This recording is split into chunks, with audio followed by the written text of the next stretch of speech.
Weh, baru sampai ke? Alah, kau ni Fakir. Sorry lah, aku sengaja. Nah, kau ambil ni. Apa ni? Kau pergi check store dekat atas sebab nanti kita nak buat mid-year sale. Aduh, tolong aku. Benda macam tu pun nak aku tolong ke? Jom, tolong aku. Dah lambat. Jom lah.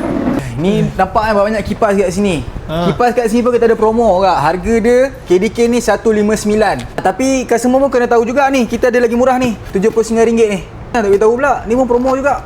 Apa? Ni workstation sink ni RM289, ada colour gold, ada colour black. So kalau customer nak murah lagi kan, ni sinki ni RM88 je. Oi, RM80 Ya. Lepas tu commission sekali lah, kita ada up to 80% discount dari 2 Jun sampai 9 Ogos. Mention kau tak mention pula. Ya, nanti aku bagi je customer kertas ni. Ni kabinet ni, kabinet atas bawah ni RM165. Lepaslah helmet kau tu. Remeh lah. Ya, yang ni 2 pintu saja RM135. Yang paling murah ni RM79. Kau ni selain kuat tidur, kau juga kuat berak. Ni, diskaun untuk kau ni RM179. Weh, banyak sangat ni. Weh, bila nak habis? Malas aku. Kau tak suka kau berhenti. Tengok pasal pesta air tu. Ni lah, water heater RM179 ni. Siapa kena mengena dengan pesta air tu?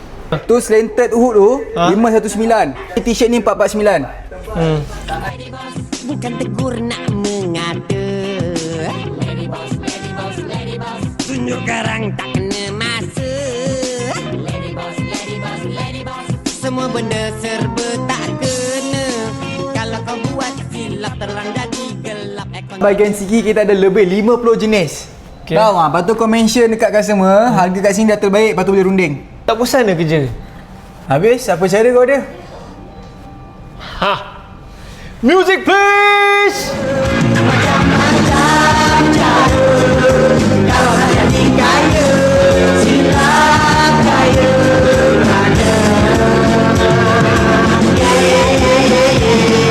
Jua arti pandang, asal boleh berlemak saja. Kena tak kena lain cerita, benda mana yang dicinta. Jua arti pandang, asal boleh berlemak saja. Apa orang bagi aku terima janji hanya melanggar. Kita dah jadi orang ternama. Janganlah aku lagi